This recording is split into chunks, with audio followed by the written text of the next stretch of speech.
The playground dirt tasted like copper and ozone. For a 4-year-old Izuku Midoriya, pain was supposed to be a terrifying, world-ending sensation. A scraped knee was grounds for tears.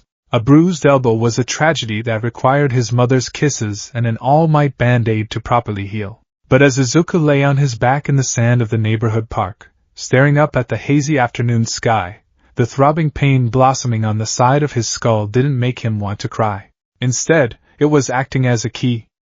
A very violent, jarring key turning in the lock of his subconscious. Katsuki Bakugo stood a few feet away, his small hands popping with miniature, spark-cracker explosions. Beside him stood 2 lackeys, looking sufficiently smug. "That's what you get, Deku," Bakugo sneered, his high-pitched voice carrying the unmistakable cruelty of childhood arrogance. "Thinking you can play hero without a quirk. You don't even have a power. You're just a pebble on the side of the road." Izuku didn't hear him. The rock that had been lobbed at his head, a cheap, cowardly shot from one of Bakugo's cronies, had hit him right on the temple. Suddenly, the playground faded. The sounds of popping sparks and mocking laughter were drowned out by a deafening, rushing noise, like the roar of a subway train tearing through a tunnel. Flash! A damp, freezing coin locker in the heart of Kamurocho. A baby crying. Flash! The smell of cheap tobacco, spilled beer, and rain on neon-lit asphalt. A man with slicked back hair and a gentle smile offering a bowl of Peking duck. Arakawa-san. Flash! 18 years behind cold iron bars for a crime he didn't commit, taking the fall out of fierce, unyielding loyalty. Watching the world age without him. Flash! A gunshot echoing in the rain. Betrayal. Yokohama. A homeless camp. A baseball bat wrapped in barbed wire. A party of outcasts, broken people, and middle-aged rejects rising from rock bottom to save a city that didn't care about them. Flash! A hospital bed. A final breath. A warmth. A fading screen. Izuku's emerald eyes snapped wide open. The world rushed back in a kaleidoscope of violent colors, but it was different now. Everything was sharper. Brighter. A floating, translucent blue box suddenly materialized above Bakugo's head. Katsuki Bakugo, Level 2 Bully, HP, 20/20. Izuku blinked. The box remained. He looked down at his own small, chubby hands. He clenched them into fists. A strange, phantom weight settled into his palms, the muscle memory of a man who had swung 1,000 baseball bats into the jaws of 1,000 street thugs. He wasn't just Izuku Midoriya, the 4-year-old superhero fanboy who kept a meticulous journal of pro-heroes. He was Ichiban Kasuga, the hero of Yokohama, the dragon of rock bottom, and he had been reincarnated. "Hey!" Bakugo barked, stepping closer and kicking sand toward Izuku's face. "Are you deaf, Deku?" I said. Izuku sat up. He didn't whimper. He didn't cower. Instead, he raised a hand to his bleeding temple, looked at the crimson on his fingertips, and let out a booming, boisterous, utterly ridiculous laugh that seemed far too large for his tiny toddler body. "Ha! Ha ha!" Izuku beamed, pushing himself to his feet. He dusted off his All Might t-shirt with a profound sense of satisfaction. "Man, I haven't taken a hit like that since I fought that giant Roomba in the underground mall." "Good aim, kid!" Bakugo froze. The lackeys exchanged confused glances. This was not the script. Deku was supposed to cry. Deku was supposed to tremble. "What the hell is wrong with you?" Bakugo demanded, stepping back slightly, unnerved by the massive, toothy grin plastered across Izuku's freckled face. "Nothing at all, Kaken," Izuku announced, stretching his arms above his head and cracking his tiny knuckles. To his eyes, the playground was no longer just a playground. It was an arena. The sandbox was a terrain hazard. The jungle gym was a vantage point. And the kids in front of him were early game mobs. "I just realized something amazing. I'm starting from scratch, a completely fresh save file." "Oh man, this is the best day ever," Bakugo growled, raising his sparking palm. "Are you making fun of me, Deku?" Izuku stepped forward, completely ignoring the threat of explosions. He slung an arm around Bakugo's shoulders, a move so audacious the explosive blonde was too shocked to immediately incinerate him. "Make fun of you? Hell no! You've got great fire magic stats for a level 2. Izuku cheered, patting Bakugo heartily on the back. Keep grinding that AoE, Kaken. We're gonna make a hell of a party one day. Leaving a completely bewildered and furious Bakugo behind, Izuku turned on his heel and marched toward home, a visible spring in his step. Above his own head, only visible to him, a golden banner unfurled with the chiming sound of brass horns. Quest started, the hero's journey. I'm sorry, ma'am. He's completely quirkless. The doctor's words hung in the sterile air of the clinic like a death sentence. To Dr. Tsubasa, it was a routine, if unfortunate, diagnosis. To Inko Midoriya, it was the shattering of her beloved son's greatest dream. She brought a hand to her mouth, tears instantly welling in her eyes as she looked at her 4-year-old boy sitting on the examination table. Are you sure? Inko choked out. Is there no mistake? He has 2 joints in his pinky toe, the doctor explained dryly, pointing to the X-ray on the light board. It's an evolutionary leftover. People with quirks have evolved past it. Izuku here is a baseline human. He will never develop a power. If he wants to be a hero, well, he should start looking at more realistic career paths. Inko began to sob, her heart breaking for the boy holding an all-might action figure in his lap. She turned to him, ready to pull him into a desperate, apologizing embrace.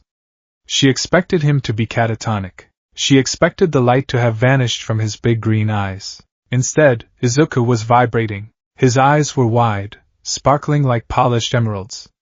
His mouth was parted in an expression of pure, unadulterated awe.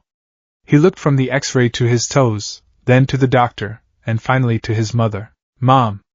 Izuku whispered, his voice trembling with emotion. Oh, Izuku, I'm so sorry. Mom, do you know what this means? Izuku suddenly shouted, leaping up to stand on the crinkly paper of the examination table.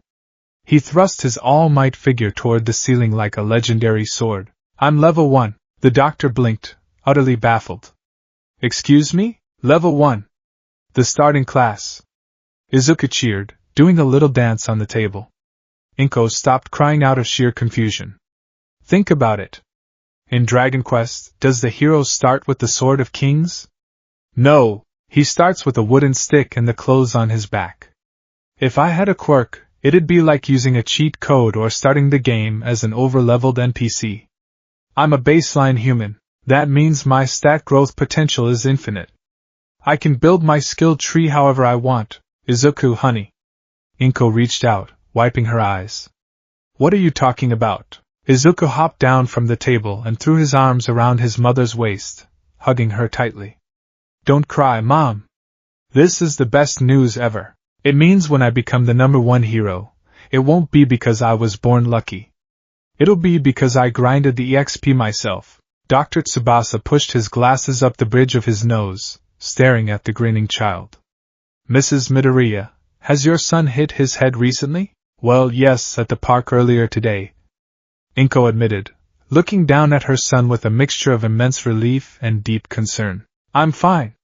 Better than fine, Izuku declared, flashing a thumbs up. My HP is fully topped off, Doc. Thanks for the stat check. As they walked out of the clinic, Izuku held his mother's hand. He looked around the bustling streets of Muzurifu. It didn't look like Kamurocho or Yokohama. It was cleaner, brighter, filled with people flying through the air or lifting cars with one hand. Quirks. Superpowers. Magic. To Izuku Midoriya, the world was a sprawling, massive JRPG waiting to be explored. His gamer vision, the vibrant, hyperactive imagination that had guided Ichiban Kasuga through his darkest days, overlaid everything he saw. A man with a dog head walked by. A text box appeared reading, Beast Tamer Class NPC. A woman used telekinesis to arrange flowers in a shop window. Mage Class Level 5. He didn't have a quirk. The laws of this universe dictated he was powerless. But Izuku knew a secret. He knew that the measure of a hero wasn't determined by the magic they were born with. It was determined by how many times they could get knocked down, spit blood onto the pavement, and stand back up with a smile. He had died a hero in his last life. He was ready to live as one in this life. 10 years later, Aldera Junior High was not a dungeon, but Izuku treated it like a daily grinding zone. At 14 years old, Izuku Midoriya cut a peculiar figure.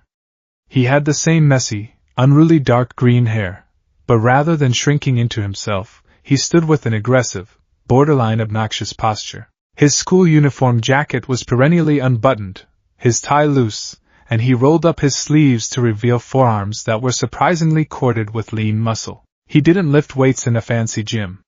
He spent his evenings at the municipal scrapyard, swinging rusted steel pipes, old golf clubs, and on one particularly lucky day, a solid iron baseball bat he had pulled from a junked car. "All right, class, settle down," Mr. Woods, the homeroom teacher, sighed as he slapped a stack of papers on his podium. "You're all third years now. It's time to start thinking seriously about your futures. I'm going to hand out these career aptitude forms, but—" He paused, throwing the stack into the air. "Who am I kidding? You all want to be heroes, right?" The classroom erupted. Teenagers showed off their quirks, stretching necks, shooting water, sparking fingers. It was a cacophony of minor superpowers. "Hey, teach! Don't lump me in with these background characters," the loud, arrogant voice cut through the noise. Katsuki Bakugo leaned back in his chair, his feet resting casually on his desk. He smirked, exuding an aura of absolute superiority. Above his spiky ash-blonde hair, Izuku saw a familiar, glowing red box. Katsuki Bakugo, Level 14 Berserker, HP 350/350, Status, Extremely Arrogant. "I'm the only one here who's got what it takes," Bakugo boasted, his palms popping with sharp, cracking explosions. "I aced the mock tests. I'm going to UA High School. I'm gonna surpass All Might and become the top-ranking hero, and I'll be richer than all of you combined," the class murmured in awe. UA High School was the most prestigious hero academy in the country. Its acceptance rate was abysmal. "Ah, yes. Bakugo. You're aiming for UA, aren't you?" the teacher noted, adjusting his glasses. "Oh, right. Midoriya wants to go to UA too." The classroom went dead silent for a fraction of a second before erupting into uproarious laughter. "Midoriya? No way. You can't get into UA with just good grades. He's quirkless. What's he gonna do, smile a villain to death?" Bakugo's eye twitched. The smirk vanished, replaced by an ugly scowl. He slammed his hands down on his desk, propelling himself backward in a leap that carried him halfway across the room. He landed directly in front of Izuku's desk, slamming a smoking, explosive palm down onto the wood. Boom! The desk splintered and charred. Smoke billowed into Izuku's face. "Listen up, Deku!" Bakugo snarled, the smoke clearing to reveal Izuku's face mere inches from his own. "You're worse than the rest of these rejects. You're completely quirkless. You think you can stand in the same ring as me? You think they'd let a pebble like you into UA?" Izuku didn't flinch. He didn't blink.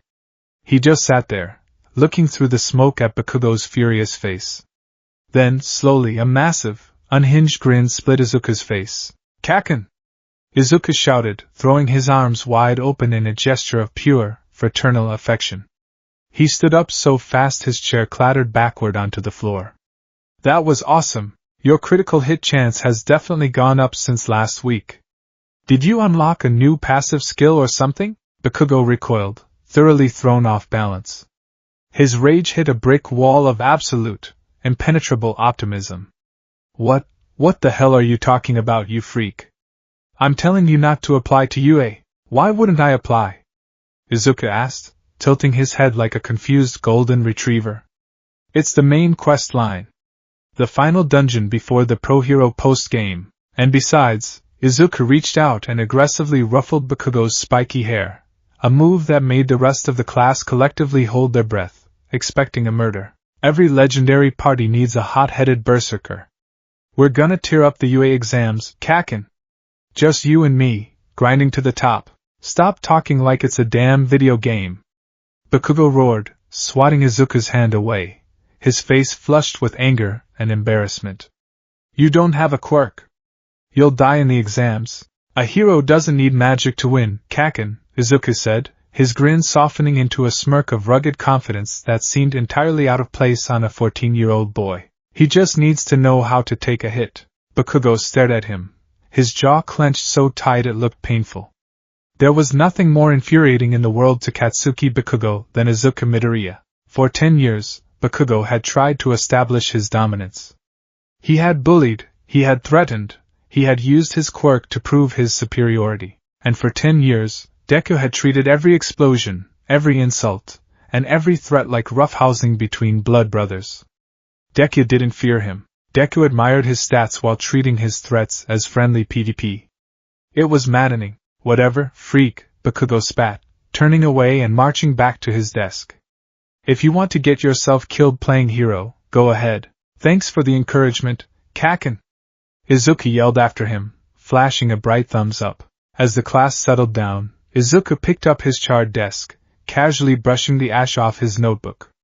The notebook wasn't labeled Hero Analysis for the Future. It was labeled Bestiary Party Composition Strategies Volume 13. Inside were detailed sketches of pro-heroes, villains, and classmates, but broken down into JRPG mechanics. Strengths, weaknesses, elemental affinities, and suggested tactical countermeasures. He didn't have a quirk, but he had the tactical mind of a seasoned RPG veteran and the street smarts of an ex-Yakuza. He was ready for anything, or so he thought. The walk home from school took Izuku through a dark underpass beneath the local train tracks. It was a shortcut he often took, a gritty, graffiti-lined tunnel that reminded him a little bit of the back alleys of Yokohama. He hummed an old, synthesized chiptune melody to himself, his hands shoved deep into his pockets, mentally organizing his schedule for the evening. Go to the scrapyard. Do 500 swings with a heavy bat. Run 10 kilometers. Help mom with dinner. Play Dragon Quest. A squelching sound broke his train of thought. Izuku stopped. His gamer vision, always simmering just beneath the surface of his perception, suddenly flared. The ambient light in the tunnel seemed to shift from a dingy yellow to a harsh, warning red. Danger, enemy encounter. A localized, phantom battle theme began to thump in Izuku's ears, a heavy, synthesized bassline accompanied by aggressive electric guitars. He spun around. Rising from the manhole cover behind him was a massive, undulating mass of dark green sludge. Two bulbous, manic eyes and a jagged mouth formed in the center of the muck. A medium-sized meat shield, the sludge villain gurgled, its voice wet and guttural. Perfect. Just what I needed to hide in. Izuku took a step back, his eyes narrowing. A UI overlay slapped itself across the villain. Sludge slime, level 25 boss, HP, / attribute, liquid / toxic. A slime boss, huh? Izuku muttered, a grin tugging at the corner of his lips. He didn't panic. He cracked his neck, shifting his weight into a wide, brawler stance. I usually farm you guys for metal drops. Let's see what you've got. You've got some nerve, kid! The villain hissed, lunging forward with a massive tendril of sludge. Izuku didn't retreat. He stepped into the attack, utilizing a perfectly timed dodge roll. He felt the sludge graze his shoulder, burning his skin like acid, but the pain barely registered. Over the years, Izuku had cultivated an absolutely insane pain tolerance. Between taking hits from Bakugo's explosions and brutalizing his own body in the scrapyards, he had forged himself into a tank. He sprang up from the roll, throwing a brutal, textbook right hook aimed squarely at the villain's eye. Squish. Izuku's fist sunk entirely into the slime. There was no resistance, no impact. Attack ineffective. Physical immunity detected. Oh, Izuku said, realizing his fist was stuck. Physical attacks don't work? That's totally unbalanced. Nice try, kid! But I'm made of fluid. The villain laughed, wrapping a second thick tendril around Izuku's torso and yanking him into the main body of sludge. Now hold still. This will only hurt for about 45 seconds. Then, you won't feel anything at all. The sludge forced its way into Izuku's mouth and nose. He was suffocating. The sheer pressure of the slime was crushing his ribs. Panic tried to claw its way into his mind, but Izuku fought it down. Don't panic. Look for the environment. Look for a weapon. Find the weak point. He clawed at the sludge, trying to find purchase. But it was like trying to wrestle a river. His vision began to swim. The health bar in the top corner of his vision began to rapidly deplete. HP, critical, status effect, suffocation. Damn it, Izuku thought, his consciousness fading. Am I really getting a game over on level 1? Suddenly, the manhole cover rattled violently. Have no fear, you are safe. A booming, earth-shattering voice echoed through the tunnel. The battle music in Izuku's head abruptly cut out, replaced by a triumphant, orchestral swell of brass and strings. A massive figure ducked under the bridge. He was easily over 7 feet tall, practically vibrating with muscle mass, wearing a white t-shirt and cargo pants. 2 massive tufts of blonde hair stood up on his head like rabbit ears. His smile was blinding. Izuku's eyes widened behind the sludge. The UI that appeared above the man's head was so bright and golden it was almost hard to look at. All Might, level 99 legendary paladin, HP max, title, the symbol of peace. Now that I am here. All Might roared. Texas. All Might pulled back his fist. The air pressure in the tunnel seemed to drop instantaneously as a vacuum formed around his knuckles. Smash! The punch didn't even connect with the villain. The sheer wind pressure generated by the strike hit the sludge like a physical wall of force, blowing it apart into 1,000 splattering droplets. Izuku was thrown backward, gasping for air, the pressure knocking him completely unconscious before he even hit the ground. Hey! Hey, kid! Wake up! A gentle, but massive hand was lightly slapping Izuku's cheek. Izuku groaned, his eyes fluttering open. The JRPG UI flickered back to life, recalibrating. The sky above was blue and clear. He was lying on the sidewalk. Standing over him, hands on his hips, was the #1 hero in all his radiant glory. Ah! Good! You're awake! All Might boomed, giving a hearty thumbs up. Sorry about involving you in my villain pursuit. I usually don't make mistakes like this, but I'm in a new city and got a little excited. I've captured the rogue in these soda bottles. Safe and sound. Izuku sat up, blinking rapidly. He looked at All Might. He looked at the 2 large 2-liter bottles stuffed full of green slime in the hero's cargo pockets. A normal fanboy would have fainted. A normal fanboy would have begged for an autograph. Izuku Midoriya leaped to his feet, threw his hands in the air, and shouted, "Holy crap! The legendary paladin! The carry on that was insane! Your raw DPS is off the charts, man!" All Might paused, his smile freezing in place. DPS? Damage per second? I mean, I knew your stats were maxed out, but seeing it in person is totally different. You bypassed his physical immunity with sheer wind pressure magic. That's a high-level exploit if I ever saw one. Izuku rambled, grabbing All Might's massive hand and shaking it vigorously. I'm Izuku Midoriya. Hero class in training. It's an honor to meet the server admin. All Might gently pulled his hand away, thoroughly bewildered by the boy's bizarre jargon. Yes. Well, it is good to meet you, young Midoriya. But I must be off. I need to take this villain to the police station. All Might crouched, preparing to leap. Wait, Izuku thought. He's leaving? But I haven't asked him the question. The most important dialogue option. I need to know if a classless player can join the endgame. Wait! Izuku yelled. All Might leaped. The force shattered the pavement, launching the massive hero into the sky like a rocket. But Izuku, propelled by the reflexes of a street brawler and the desperation of a fanboy, had lunged forward at the last possible second. The wind howled. All Might soared hundreds of feet into the air. Now then, I should probably check in with. All Might looked down. Clinging to his pant leg, completely unfazed by the terrifying altitude, was Izuku Midoriya. His cheeks were flapping in the wind, but he was grinning like a maniac. Hey All Might! Fast travel is awesome, but we need to talk. Izuku screamed over the rushing wind. What are you doing? All Might yelled, his eyes bugging out in horror. Let go! No, don't let go! You'll die. I need to ask you a dialogue question. We can chat on the ground.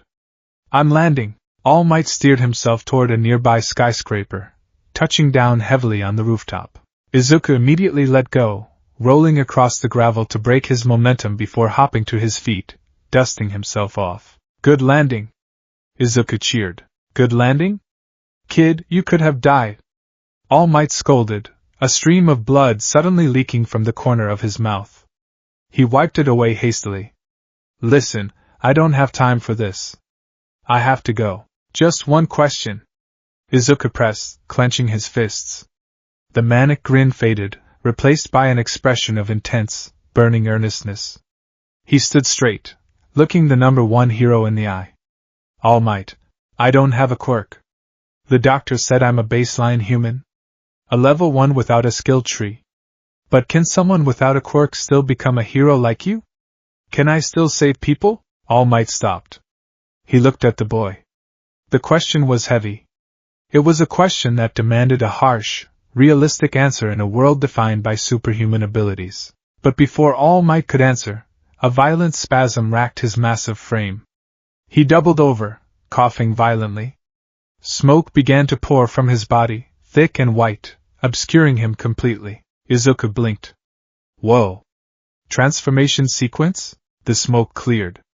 Standing in the place of the massive, 7-foot-tall symbol of peace was a skeletal, emaciated man with sunken eyes, wearing clothes entirely too large for him. Izuku's gamer vision immediately updated.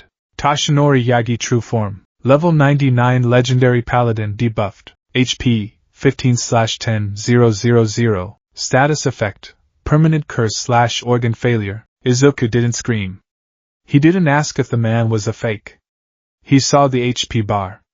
He saw the debuff. Holy shit, Izuku whispered, his eyes widening. You're cursed. You took a massive critical hit that capped your max HP. Toshinori sighed, wiping blood from his chin. He sat down heavily on the rooftop's railing. You have a weird way of putting it, kid, but yeah? 5 years ago. A villain did this to me. Destroyed half my respiratory organs. I can only do hero work for about 3 hours a day now. The rest of the time, I look like this. Toshinori looked at Izuku, expecting the boy's illusions to shatter. Expecting the tears of a disappointed fan, but Izuku just looked profoundly sympathetic. He walked over and sat down next to the skeletal man. Man. That's a brutal debuff. And you've been grinding solo this whole time to keep the server morale high? You're a badass, All Might. Toshinori blinked, taken aback by the casual, absolute acceptance. You aren't freaked out? Nah. I've seen guys tough out worse. Well, maybe not worse, but still. A hero's a hero, whether he's buff or skinny, Izuku smiled warmly. But you didn't answer my question. Can I be a hero? Without a quirk? Toshinori looked down at his bony hands. He thought about the villains he fought. The sheer, terrifying power of the criminal underworld. He thought about the hole in his side. Kid. Toshinori started, his voice gentle but firm. I know it's a nice dream. But the reality of this world is brutal. Pro heroes put their lives on the line every single day. Without power, without a quirk, no. I don't think you can be a hero. It's too dangerous. If you want to help people, become a police officer. They get a lot of flack, but it's a fine profession. It's not bad to dream, kid, but you have to make sure your dreams are attainable. The words hung in the air. For Canon Izuku Midoriya, this was the moment his heart shattered. This was the moment his dreams died. But for Ichiban Izuku, this was just an NPC giving him a locked dialogue path. Izuku sat quietly for a moment. Then, he let out a long sigh, slapped his knees, and stood up. Well, that's a bummer, Izuku said casually. Toshinori looked up, surprised by the lack of tears.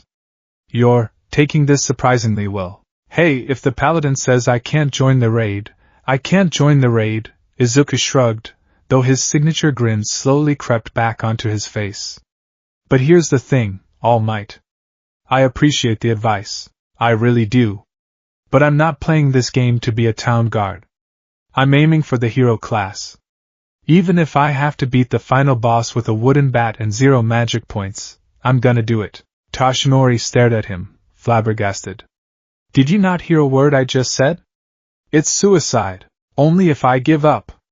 Izuku winked, pointing 2 finger guns at the skeletal hero. Rest up, All Might. You gotta manage that HP.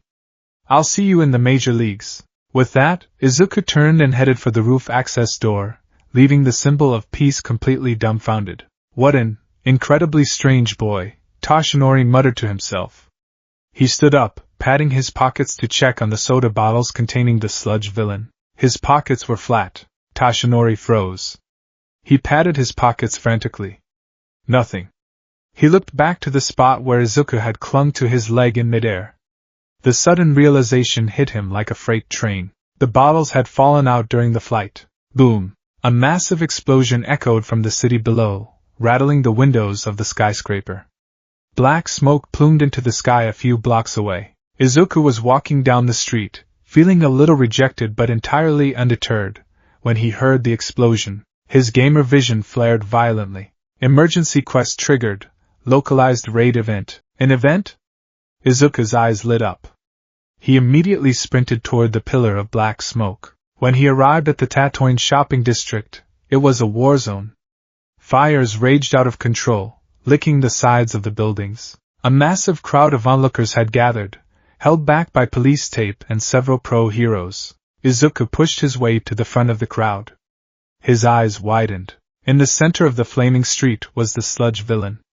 It had grown massively in size, absorbing the surrounding debris.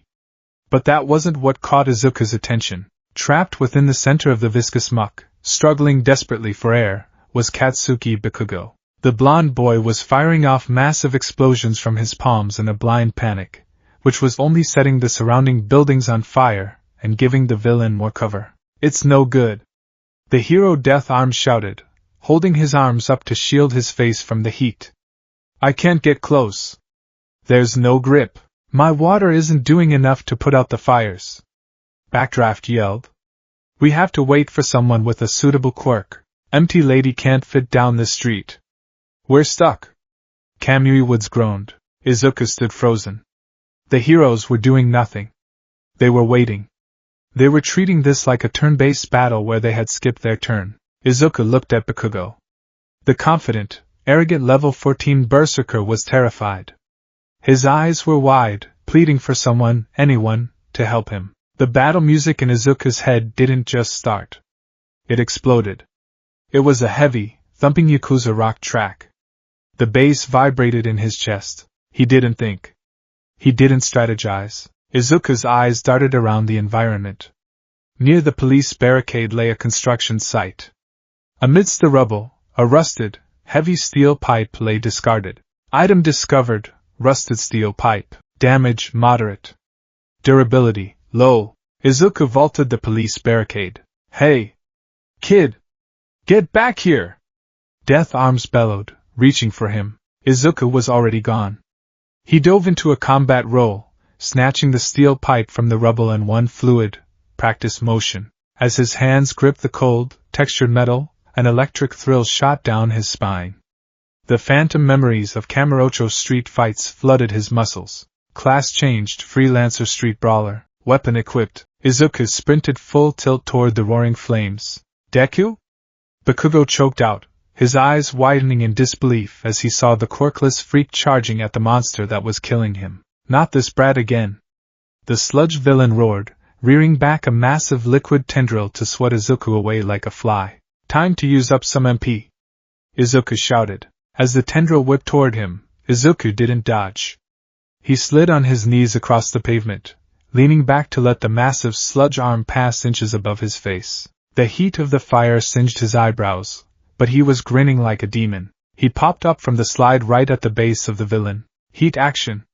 Izuku roared, though it meant absolutely nothing to anyone else in the real world. He gripped the pipe with both hands like a baseball bat, planting his back foot, twisting his hips, and utilizing every ounce of kinetic energy his body could produce. He aimed not for the sludge, but for the villain's massive, bulbous eyeball. Crack!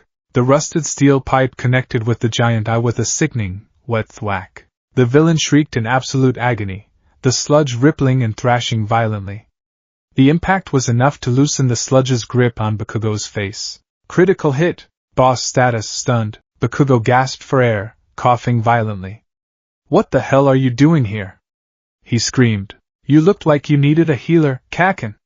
Izuku yelled back, taking a battered stance as he stood between Bakugo and the recovering villain. "But I didn't have any potions, so I brought aggro instead. I'll kill you!" The villain shrieked, recovering from the blow. The sludge expanded, towering over Izuku like a tidal wave. Izuku stood his ground. He held the pipe tight. He knew he couldn't beat this thing. He didn't have the stats. He didn't have the damage output. He was a level 1 with a trash tier weapon, but a hero doesn't run away when the party is in danger. Come on then, ugly! Izuku taunted, banging the pipe against the asphalt to draw its attention. Let's see your boss phase. Just as the sludge came crashing down to crush Izuku into paste, a shadow blocked out the firelight. A hand, gripping a sleeve that was rapidly inflating with muscle, grabbed Izuku by the collar and yanked him backward. I am pathetic, a voice boomed, trembling with a mixture of self-loathing and immense pride. Izuku looked up. All Might, fully transformed, was standing between him and the sludge. Blood was leaking profusely from the hero's mouth, his time limit obviously blown to shreds, but his eyes burned with an atomic intensity. All Might! Izuku cheered. The paladin returns. I told you the reality of this job, young man. All Might roared, raising his right arm. The muscles rippled and expanded, tearing the sleeve of his shirt to shreds. And yet you, the one with no power, were the only one who acted. You've taught me a lesson today. All Might pulled back his fist. The air screamed. Detroit. The villain tried to retreat, realizing its doom. Smash! The punch was fundamentally different from the one in the tunnel. This wasn't just a blast of air. This was a concentrated, spiraling vortex of kinetic force. The sheer pressure generated by the strike extinguished the fires in the street instantly. A miniature tornado formed, blowing the sludge villain into microscopic, harmless splatters across a 3-block radius. The wind pressure forced the clouds above to part.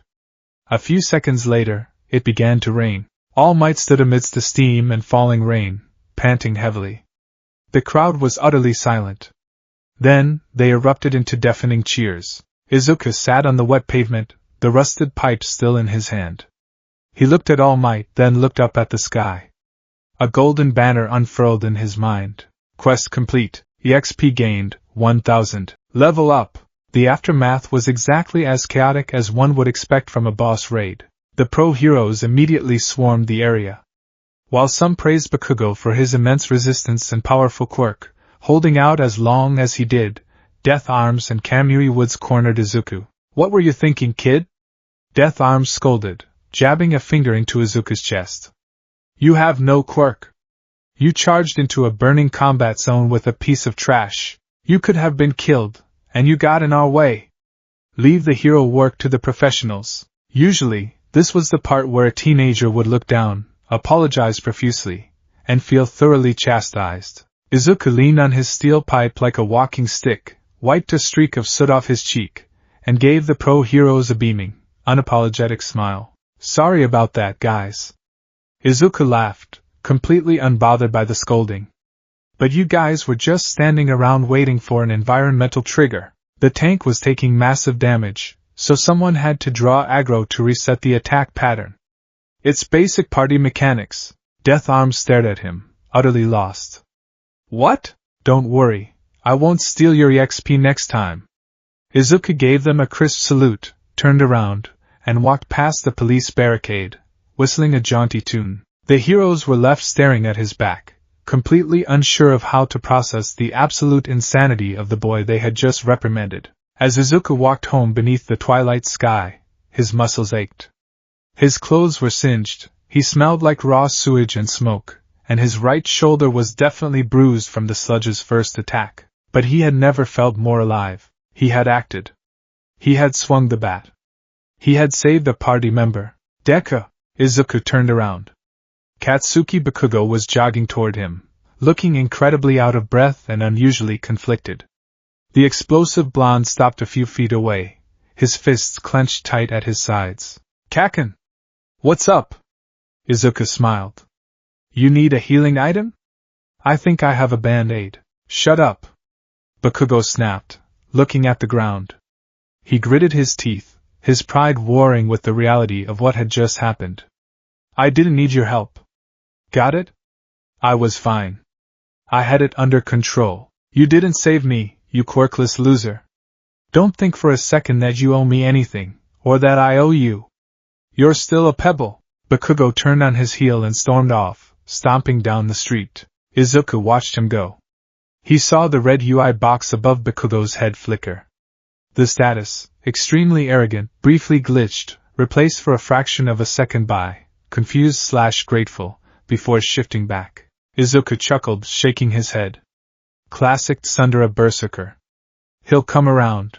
Izuku continued his walk, turning down a quiet residential street. The streetlights flickered on as the sun finally dipped below the horizon. I am here! A massive figure suddenly shot out from an alleyway, skidding across the pavement, and striking a heroic pose right in front of Izuku. Izuku blinked, looking at the towering, muscular form of All Might. All Might! Did you use a fast travel point to catch up to me? Izuku asked enthusiastically. All Might laughed heartily. Something like that, my boy. I came to find you. Suddenly, the hero convulsed, coughing up a massive spray of blood. In a poof of white smoke, the muscular giant vanished, replaced by the skeletal Toshinori Yagi. He wiped his mouth, panting. I had to thank you, Toshinori said, his voice quiet and serious. And I had to correct myself. If you hadn't been there, if you hadn't charged in with that pipe, I would have been a worthless bystander. The heroes were waiting. I was waiting. I let my limits dictate my actions. Toshinori stepped forward. He didn't look at Izuku like a fan. He looked at him like an equal. Top heroes have stories about them from their school days, Toshinori continued, his blue eyes piercing through the twilight. Most of their stories have one thing in common. Their bodies moved before they had a chance to think. Izuku's breath hitched. The JRPG UI in his vision vanished entirely. The floating boxes, the health bars, the imaginary music. It all faded away, leaving only the raw, emotional reality of the moment. The ghost of Ichiban Kasuga and the heart of Izuku Midoriya beat in perfect synchronization. That was true for you today, wasn't it? Toshinori asked softly. Izuku tightened his grip on his rusted steel pipe. He remembered the feeling of the sludge. He remembered Bakugo's face. He remembered the unyielding urge to protect, to swing, to fight. Yeah, Izuku whispered, his trademark grin softening into something intensely genuine. I saw a party member in trouble. I couldn't just stand there. Toshinori smiled. It wasn't the blinding, trademark All Might smile. It was the smile of a weary mentor who had finally found what he was looking for. You are quirkless. You are powerless. And yet you are more of a hero than anyone I saw in that crowd today, Toshinori declared, pointing a bony finger directly at Izuku's chest. You can become a hero. Tears pricked the corners of Izuku's eyes. In his past life, he had been a throwaway thug. In this life, he had been told he was useless. But hearing those words, from the greatest hero in the world, it was the ultimate validation. It was the save complete chime he had been waiting his entire life to hear. Izuku dropped the steel pipe. It clattered against the asphalt. He rubbed his eyes, letting out a watery, barking laugh. Thanks, All Might, Izuku sniffled, flashing a thumbs up through the tears. That means a lot. Don't thank me yet, young man, Toshinori chuckled, stepping closer. Because I have a proposition for you. A quirkless hero is a beautiful dream, but to survive the nightmare of the real world, you need power. And I deem you worthy to inherit mine. Izuku stopped wiping his eyes. He lowered his hands, tilting his head. The JRPG UI slowly began to boot back up in his mind. Inherit your power? Izuku repeated slowly. Yes. Toshinori spread his arms. My quirk is like a sacred torch, passed down from generation to generation. It is the power to smash through adversity, a crystallization of raw strength, and I want you to be its next vessel. Izuku stared at him. The cogs in his brain were turning at light speed. The gamer vision flared. He was being offered a quirk. Not just any quirk. The ultimate quirk. To Izuku Midoriya, this wasn't just a biological transfer of power, this was a legendary item. This was the ultimate job class upgrade. He had grinded to level 2, completed the tutorial boss raid, and now, the server admin was offering him the Excalibur of this universe. A massive, terrifying grin spread across Izuku's face. He reached down and picked his rusted steel pipe back up, resting it casually on his shoulder. He looked All Might dead in the eye, the spirit of a Kamurocho street brawler burning brighter than ever. So, Izuku said, his voice practically vibrating with excitement. You're offering me the ultimate late-game class upgrade? Tashinori paused, rubbing the back of his neck. I have no idea what you are saying, but yes. I am offering you my power, then I accept. Izuku cheered, pointing his pipe at the sky. Give me the quest, All Might. Tell me what I need to grind. I'll take this power, and I'll beat the final boss of this world with it. Tashinori couldn't help but laugh. The boy was insane, completely obsessed with video game terminology, and entirely lacking in self-preservation. But he was also brave, unyielding, and possessed a heart of pure gold. The entrance exam for UA High School is in 10 months, Tashinori said, a fiery determination returning to his sunken eyes. To hold my power, your body must be a vessel capable of withstanding it. We have 10 months to forge your body into something magnificent. Meet me at Takoba Municipal Beach Park tomorrow at 6 a.m. Your hellish training begins then. Hellish training? Izuku echoed. The golden banner unfurled in his vision once more, accompanied by the grand, orchestral swell of a new adventure. New main quest acquired, passing the torch. Objective, survive the grind. Izuku gripped his pipe, his heart soaring. He was Izuku Midoriya. He was Ichiban Kasuga. And he was finally, officially, off the bench. Bring it on, teach, Izuku grinned. I'm ready to level up. The alarm clock on Izuku Midoriya's nightstand didn't just ring. It screamed, a blaring, digital klaxon that shattered the pre-dawn silence of his bedroom. It was exactly 5 a.m. Izuku's hand shot out from beneath his All Might-themed comforter, slapping the snooze button with the practiced precision of a seasoned QuickTime event player. He sat up, the springs of his mattress groaning in protest. Outside his window, the city of Muzutafa was still bathed in the deep, inky blues and purples of twilight. The world was asleep, the server population at its lowest. All right, Izuku muttered, cracking his neck left then right. Save game loaded. Day 1 of the main quest line. He threw off the covers and hopped out of bed. As his feet hit the floorboards, his gamer vision, the vibrant, hyperactive overlay that painted his reality, flared to life. In the top left corner of his vision, a clean, empty stamina bar materialized. Beneath it, his current level, level 2. He walked over to his mirror, scrubbing his face with his hands. The kid looking back at him was scrawny. He had absolutely zero muscle definition, thin arms, and a soft, freckled face. To the rest of the world, he was Deku, the quirkless weakling. But to Izuku, the reflection in the mirror was just a character creation screen waiting for stat points to be allocated. He didn't despise his weak body. He cherished it. Every great hero and every great RPG started out weak. If you started the game with maxed out strength and legendary armor, what was the point of playing? The joy was in the grind. The thrill was in taking a character from rock bottom and forging them into a god through sheer, unadulterated effort. And thanks to his past life as Ichiban Kasuga, Izuku knew a thing or two about starting at rock bottom. He pulled on a plain white t-shirt, a pair of worn-out green tracksuit pants, and his signature red sneakers. Equipment equipped basic tracksuit, defense 1, agility 2, charisma 0. Time to farm some EXP. Izuku grinned to his reflection. He tiptoed out of his apartment, careful not to wake his mother, and jogged out into the cool morning air. His destination was Takoba Municipal Beach Park, a place he had mapped out on his mental mini-map the night before. When Izuku arrived at the beach, the sun was just beginning to peek over the horizon, casting a hazy, golden glow over the ocean. But the ocean was barely visible. Takoba Beach was less of a beach and more of a monument to societal neglect. It was an illegal dumping ground of apocalyptic proportions. Mountains of rusted refrigerators, hollowed-out cars, broken washing machines, shattered furniture, and rotting tires formed a labyrinth of jagged metal and decaying plastic. It smelled strongly of salt, rust, and stagnant water. To an ordinary 14-year-old, the sight would be depressing. To Izuku Midoriya, the golden JRPG banner unfurled in his mind, accompanied by an ominous, low-brass sting of music. New dungeon discovered, the Takoba Scrapyard. Suggested level, 1 to 15. Whoa, Izuku breathed, his eyes wide as he took in the sheer scale of the trash. This is a massive grinding zone. The devs really went all out on the environment design.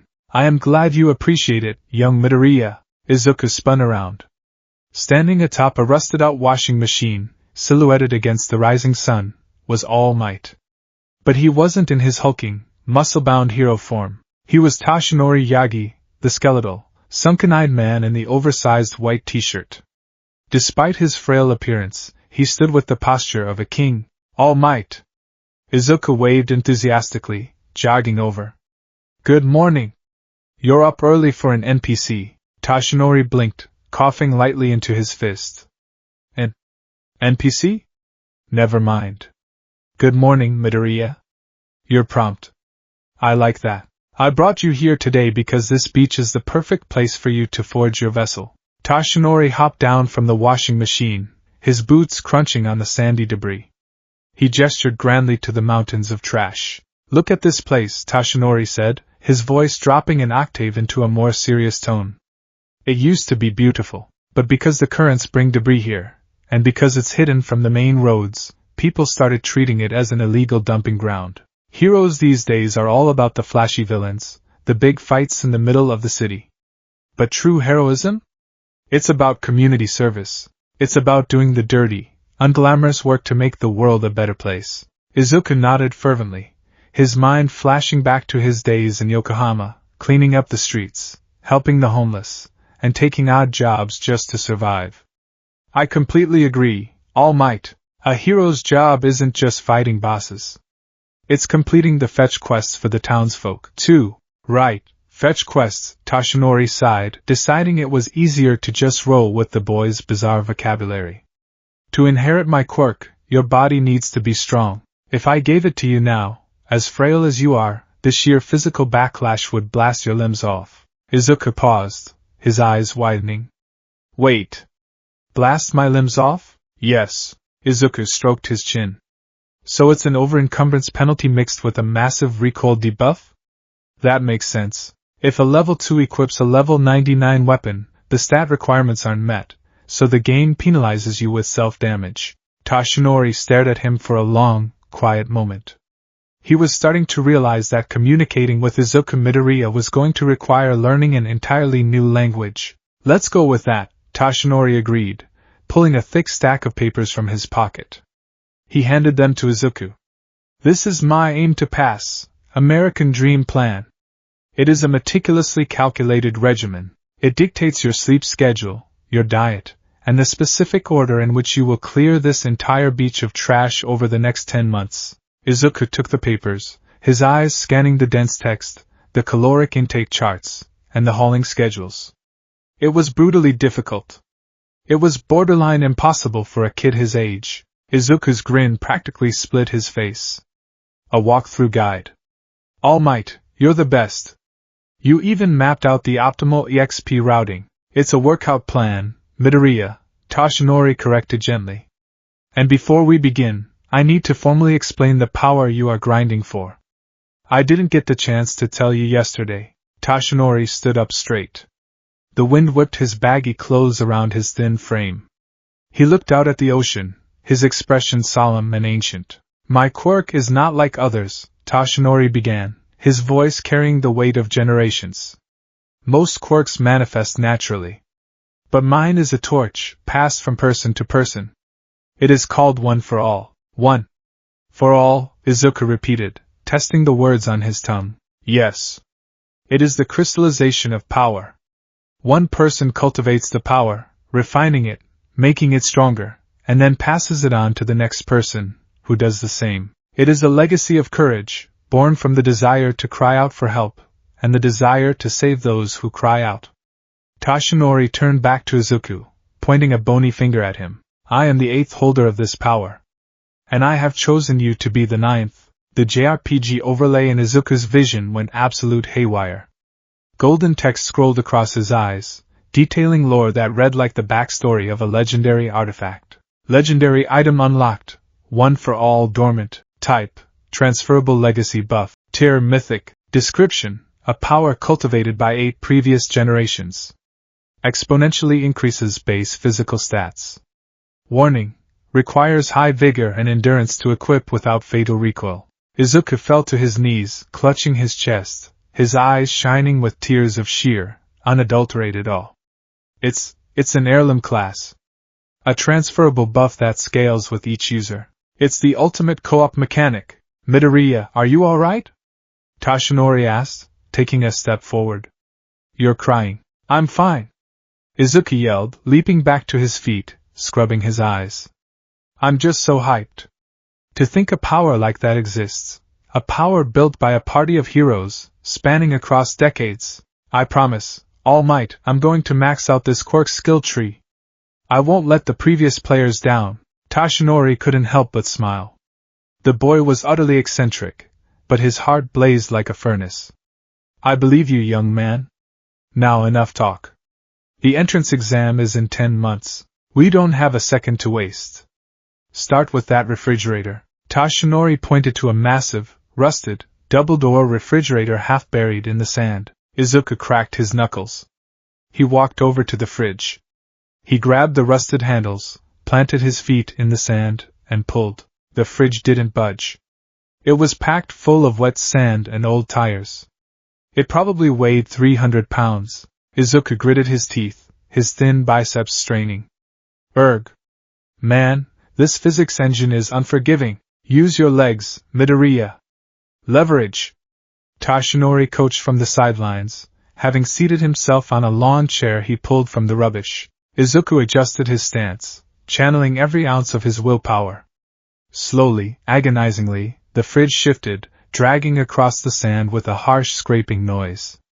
Izuku's muscles screamed. His stamina bar and his UI began to deplete rapidly, flashing yellow, then red. But Izuku didn't stop.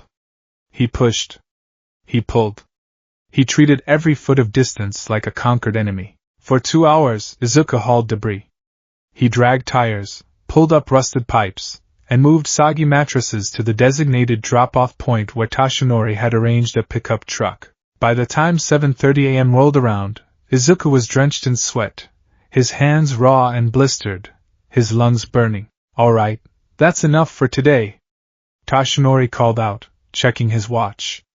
You need to get home, wash up, and head to school. The American Dream Plan accounts for your recovery time. Do not push past the daily limits, or you will injure yourself and derail the whole schedule. Izuku collapsed onto the sand, panting heavily, his limbs feeling like lead. Alright, gotta manage the stamina bar, avoid the exhaustion debuff. As Izuku lay there, his eyes scanned the trash pile he had been working on. Near the spot where the refrigerator had been, a glint of metal caught his eye. Izuku forced himself to his feet, his curiosity overriding his exhaustion. He stumbled over to the debris. Sticking out of a pile of shattered cinder blocks was a handle. It was wrapped in rotting leather tape. Izuku reached out, gripping the handle. He pulled. It was heavy. Unbelievably heavy for its size. As he slid it out from the rubble, his eyes widened. It was a baseball bat. But it wasn't aluminum, and it certainly wasn't wood. It was custom machined from solid, dense iron, likely an industrial counterweight or a piece of heavy machinery retooled by a delinquent years ago. It was coated in a thin layer of rust, the metal pitted and scarred from obvious use and abuse. To anyone else, it was a piece of junk. A heavy, useless club. To Izuku Midoriya, the clouds parted. A celestial choir sang a single, harmonic chord in his mind. The bat glowed with a blinding, divine light in his gamer vision. Legendary weapon discovered. Name, the hero's iron bat, rusted. Class requirement, street brawler/hero. Stats, 50 attack, 10 durability, -10 speed. Description, an incredibly heavy, unbalanced iron bat. Only a true hero with an unbreakable spirit can wield it without throwing out their back. Izuku held the bat in both hands. The weight of it was tremendous, dragging his arms down, but it felt right. It felt like an extension of his soul. In Kamurocho, Ichiban Kasuga had pulled a legendary bat from the concrete of a parking lot. Now, in Mizurifu, Izuku had found his Excalibur in a trash heap. What did you find, Midoriya? Toshinori asked, walking over. He looked at the rusted iron rod. A piece of scrap metal? Put it in the truck. Are you kidding? Izuku gasped, holding the bat close to his chest like a newborn child. This isn't scrap, All Might. This is my starting weapon. A weapon? Tashinori frowned. Midoriya, heroes don't typically use weapons like that unless their quirk specifically requires it. And once you get one for all, your fists will be more than enough. You'll be smashing through steel with a single punch. Yeah, but what about before I get the quirk? Izuku argued, giving the bat a tentative, two-handed swing. The sheer momentum of the heavy iron nearly spun him off his feet, but he caught himself with a fierce grin. And even after I get it, imagine channeling one for all through this. It increases my melee range, adds blunt force damage, and looks incredibly cool. Besides, every hero needs a signature blade. Tashinori pinched the bridge of his nose. It's a rusted iron stick. It's the hero's iron bat. Izuku corrected passionately. I'm keeping it. I'm going to clean off the rust, rewrap the grip, and make it my own. Please, All Might? Consider it a cosmetic equip. Tashinori looked at the boy's pleading, sparkling eyes. He sighed, defeated by the sheer earnestness radiating from his disciple. Fine. But do not bring that to school. It looks like a weapon a Yakuza enforcer would use. You'll get arrested. Izuku's grin widened into something almost terrifyingly nostalgic. Don't worry, All Might. I know exactly how to handle heat from the cops.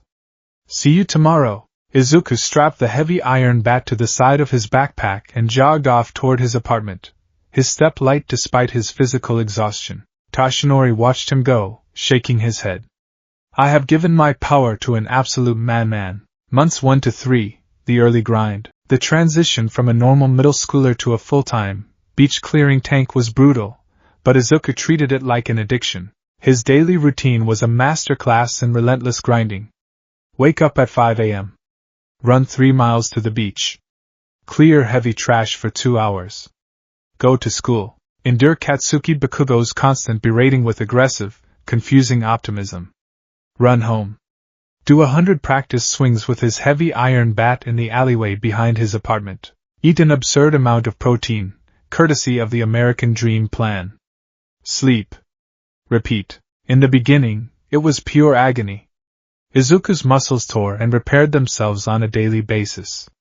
He sat in his middle school classes twitching, his arms aching so badly he could barely hold his pencil. But Izuku Midoriya possessed something that standard humans did not, the indomitable, borderline masochistic willpower of Ichiban Kasuga. Every time his muscles screamed, he visualized a one's strength popping up in his peripheral vision. Every time he wanted to collapse, he imagined the triumphant fanfare of a level-up screen. His mother, Inko, noticed the change almost immediately. Izuku, honey, you're eating twice as much as usual, Inko commented one evening at dinner, watching her son devour his third bowl of rice, a massive piece of grilled mackerel, and a mountain of spinach. And you're always coming home smelling like, well, a junkyard. I'm farming stats, Mom. Izuku replied cheerfully, his mouth half full of rice. He swallowed, patting his stomach. The final dungeon exam is coming up, and my HP needs to be maxed out. I'm in a strict training arc with a high-level mentor. Inko smiled nervously, completely lost but relieved to see the light in her son's eyes. Ever since the doctor had told him he was quirkless, she had feared he would wither away in depression. Instead, he had become a hurricane of positivity. Well, just be careful, okay? Don't push yourself too hard, she said, reaching out to brush a speck of rust from his unruly green hair. A hero never backs down from a grind, Mom. Izuku beamed, giving her a massive thumbs up. Down at the beach, All Might was undergoing his own bizarre metamorphosis. He was transitioning from the number one hero to a deeply confused, albeit proud, gamer dad. No, Midoriya, do not attempt to suplex the vending machine. Tashinori yelled through a megaphone on a brisk Tuesday morning in month 3.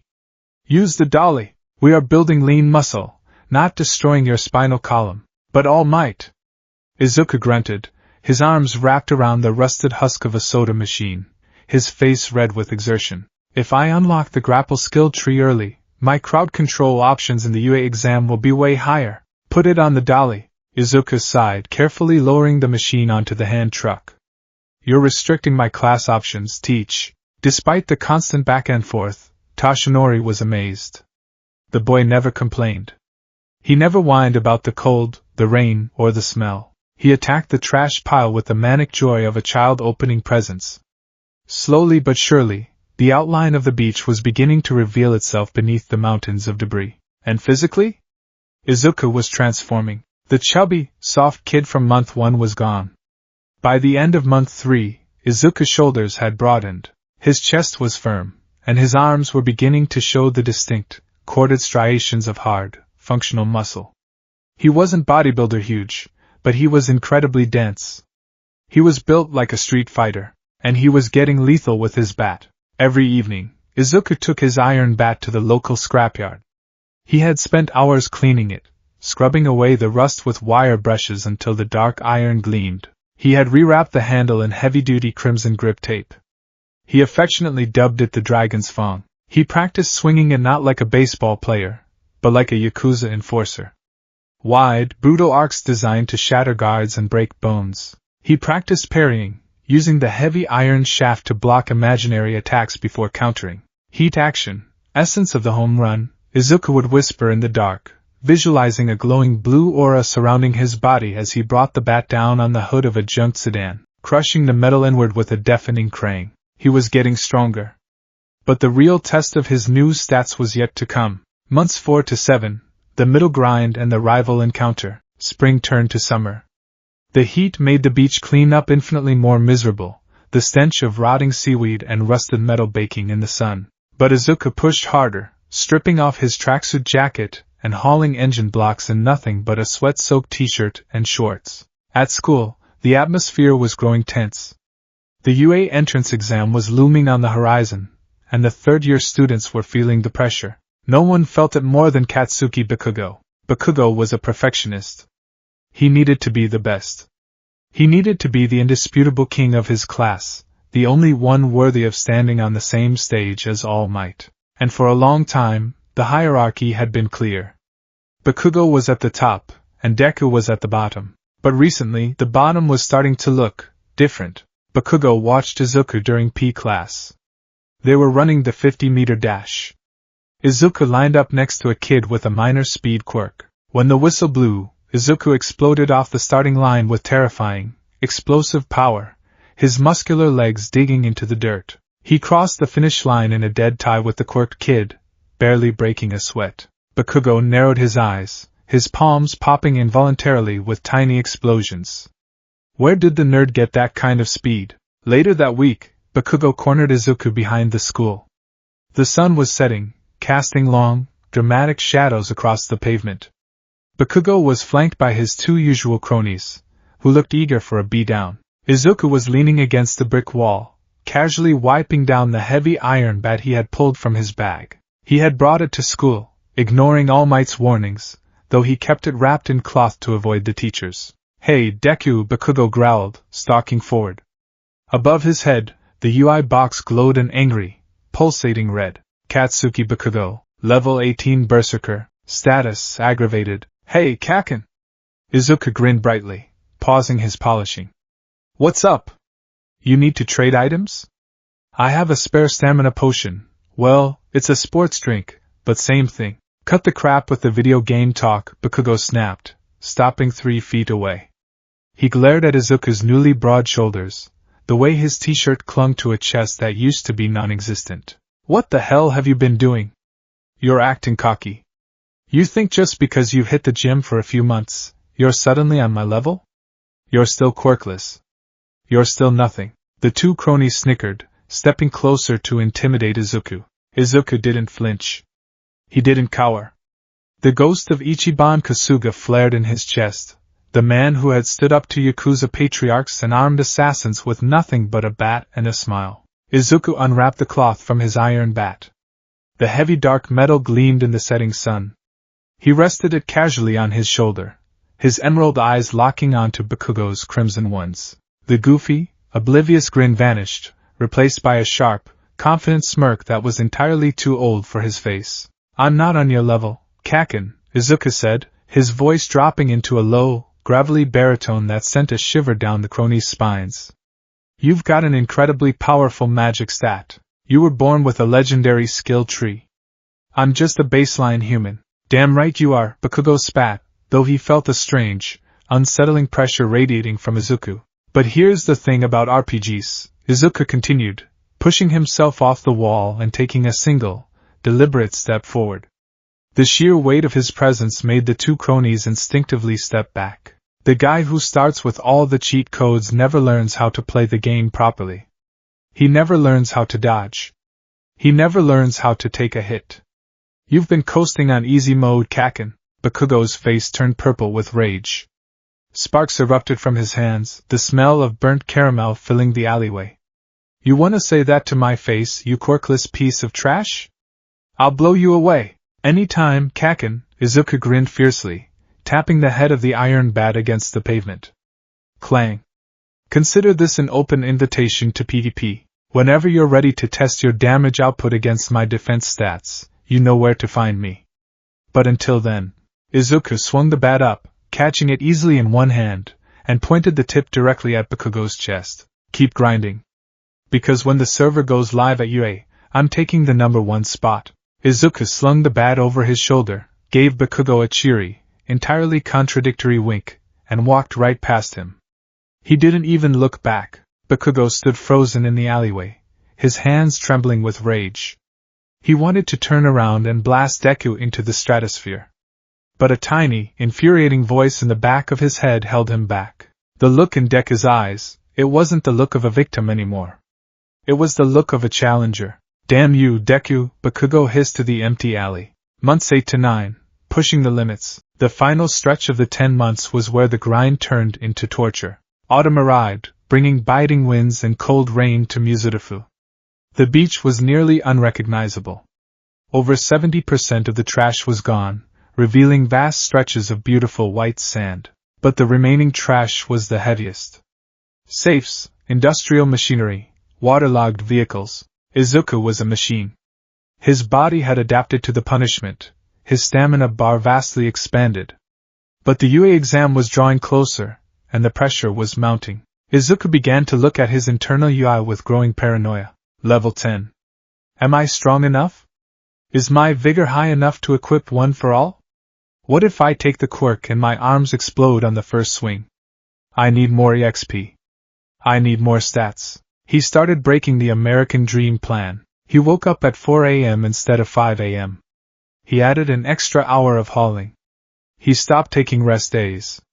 His gamer vision, usually a source of joy and strategy, began to flash warning signs. Warning, overencumbered, status effect, extreme fatigue, HP low. Just one more, Izuku grunted through gritted teeth on a freezing November morning.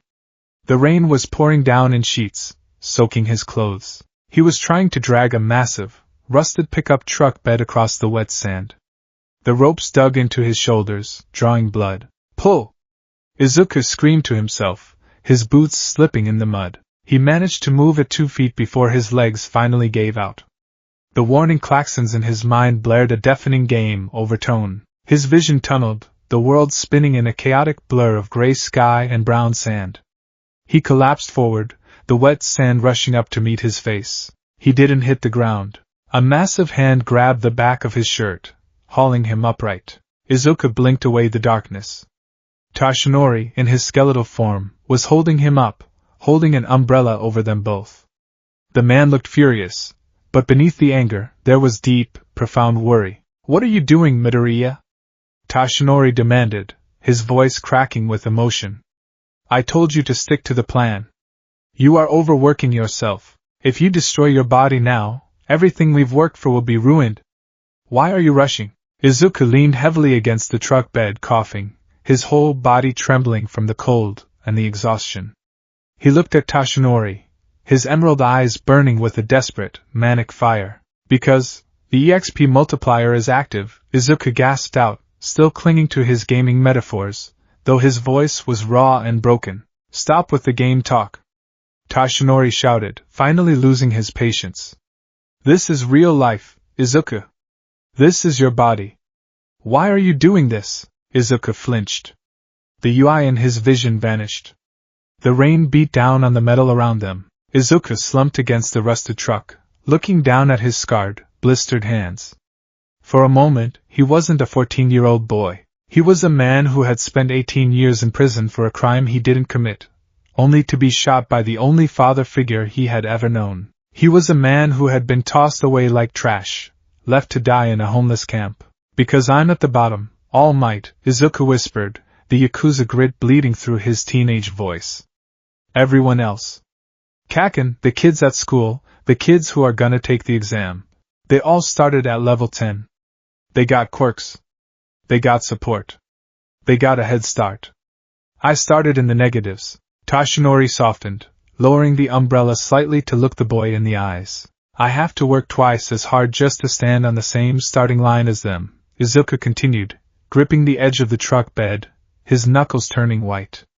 And you gave me a legendary item. You gave me your legacy. The symbol of peace believed in a quirkless nobody. Do you know what that means to me? I can't just pass the exam. I have to crush it. I have to prove that I'm worthy of being your successor. I can't let my party down. Toshinori stared at the boy. The sheer, overwhelming weight of Izuku's resolve hit him like a physical blow. The boy wasn't just trying to be a hero for the glory. He was doing it out of a desperate, beautiful loyalty to the man who had given him a chance. Toshinori sighed, the anger draining from his body. He stepped forward and placed a warm, skeletal hand on Izuku's soaking wet head. You foolish boy, Toshinori said softly. You don't need to prove anything to me. You already did that on the day you charged that sludge villain with a steel pipe. I chose you because of your heart, not your stats. Izuku looked up, tears mixing with the rain on his face. But Toshinori continued, a small smile playing on his lips. If you want to maximize your EXP, you need to trust your mentor. The plan is designed to make you the perfect vessel. Rest is a part of the grind, Izuku. If you don't heal your HP, you'll fail the raid. Understand? Izuku sniffled, wiping his nose with the back of his hand. He looked at the gentle, heroic smile on Toshinori's face. The UI flickered back to life, the red warning signs fading away, replaced by a warm, golden buff icon. Status cured, buff acquired, the mentor's blessing, resolve 100. Yeah, Izuku nodded, a tired but genuine grin returning to his face. I understand, teach. I'll stick to the walkthrough. Month 10, the beach, the torch. The morning of the UA entrance exam arrived with a crisp, cool breeze and a sky so blue it looked artificially rendered. Toshinori Yagi drove his pickup truck toward Takoba Municipal Beach Park. He was nervous. The exam was in a few hours. The 10 months were up. He parked his truck on the road overlooking the sea wall and stepped out. He froze. The beach was entirely, utterly pristine. The mountains of rusted metal, the decaying appliances, the rotting tires, all of it was gone. Replaced by a vast, beautiful expanse of white sand meeting the gently lapping waves of the ocean. The sun reflected off the water, painting the beach in strokes of gold and amber. Oh my goodness, Toshinori whispered, his eyes wide. He didn't just stick to the plan, he exceeded it. Yeah! A massive, primal roar shattered the tranquil morning silence. Toshinori looked down the beach. Standing atop the very last piece of debris, a massive, rusted pickup truck cab, was Izuku Midoriya. He was shirtless, his tracksuit jacket tied around his waist. He was completely unrecognizable from the scrawny, trembling kid who had stood in the clinic 10 years ago. His muscles were heavily defined, corded with the dense, terrifying functional strength of a seasoned street fighter. Sweat glistened on his broad shoulders and deeply etched abdominal muscles. He gripped his heavy iron bat, the dragon's fang, in one hand, resting it on his shoulder. He threw his head back and roared at the ocean, a triumphant cry of victory that echoed across the water. In Izuku's vision, fireworks were exploding. Confetti rained down from the sky. A massive, platinum trophy icon rotated in the center of his view.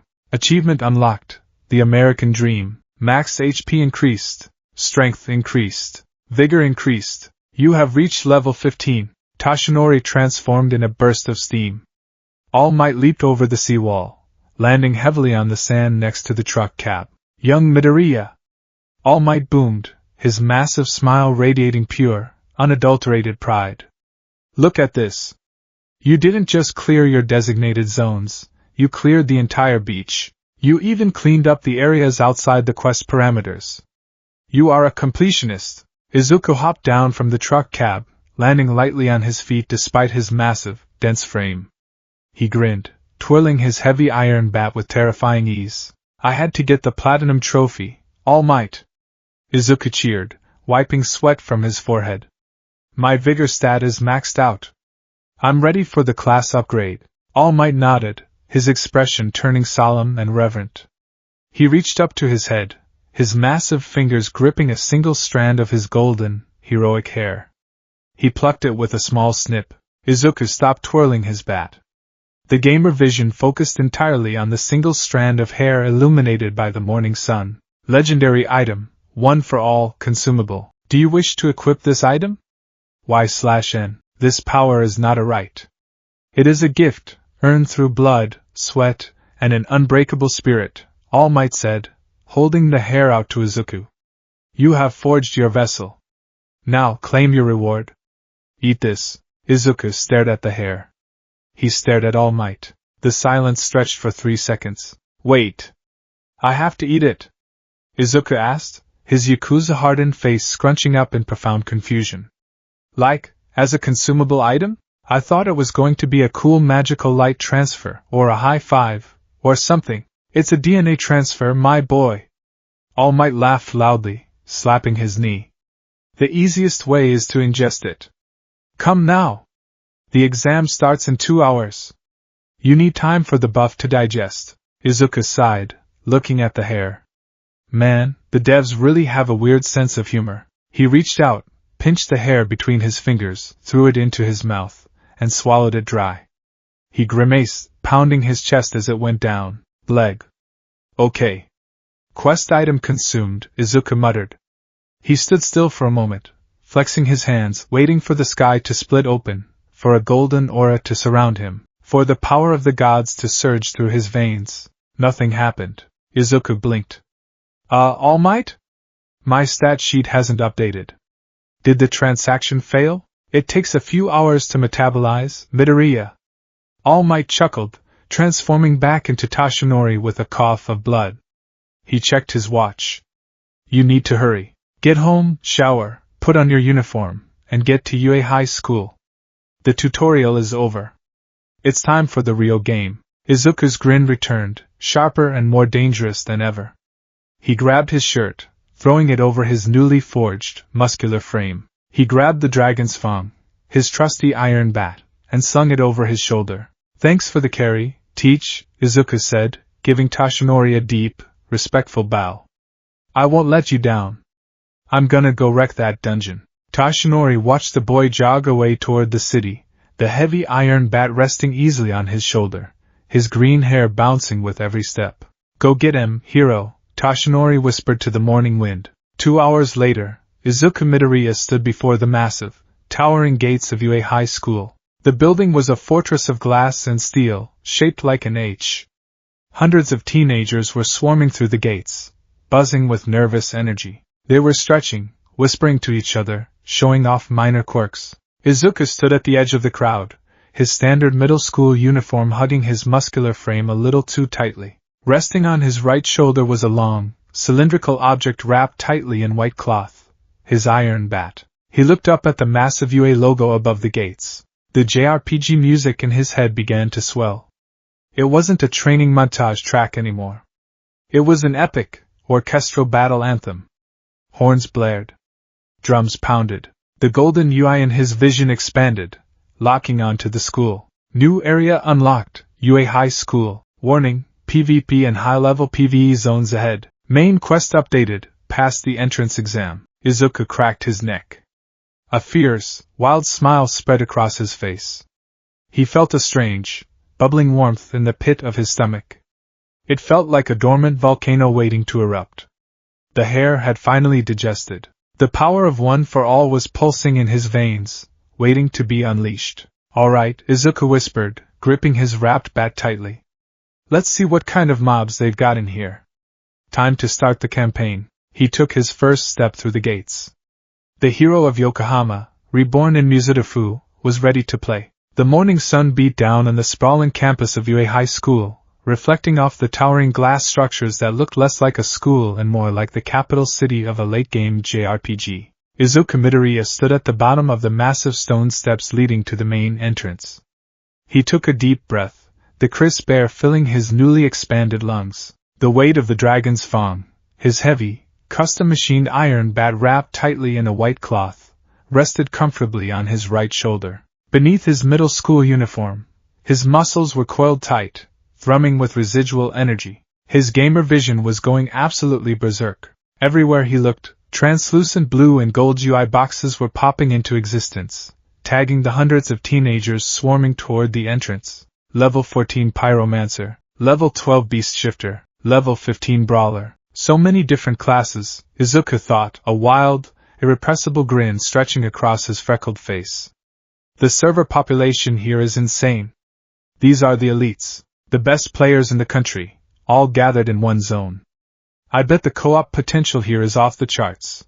Out of my way, Deku! A harsh, familiar voice shattered Izuku's reverie. Katsuki Bakugo stalked past him, his hands shoved deep into his pockets, his posture radiating pure, unadulterated hostility. Izuku didn't flinch. He just smiled brighter.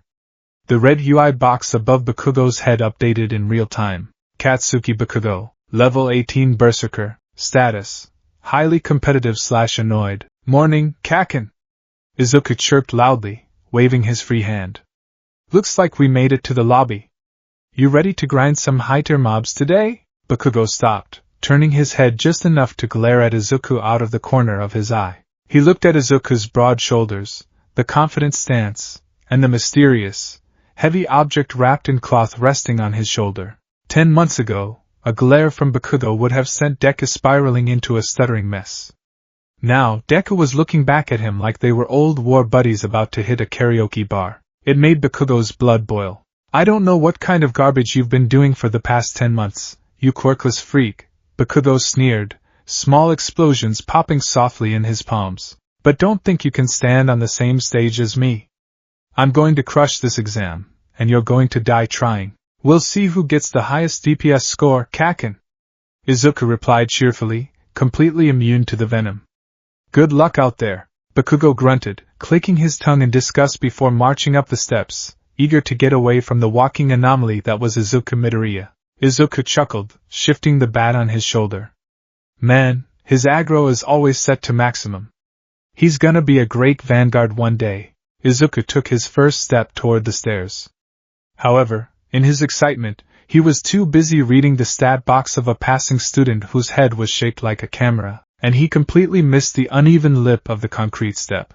His boot caught the edge. Momentum betrayed him.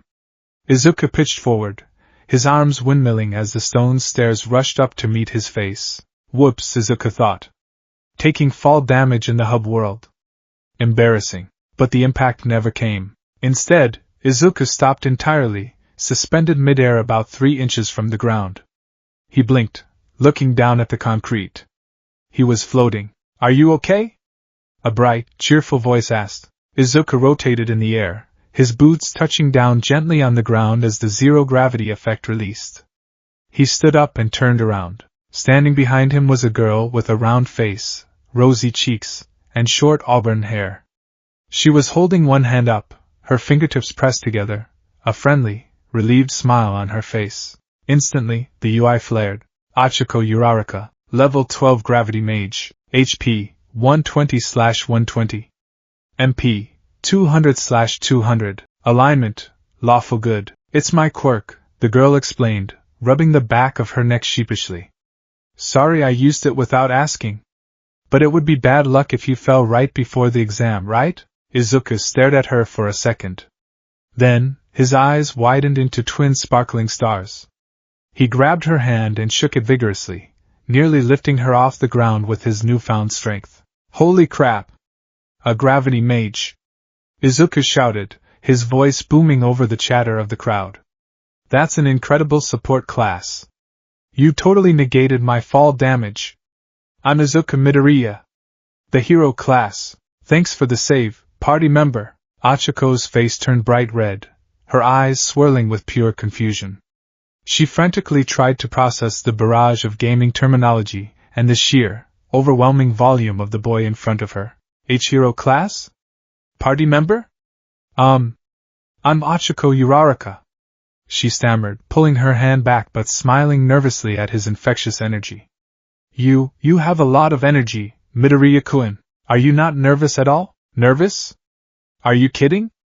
Izuku laughed, pointing his wrapped bat at the massive UA building.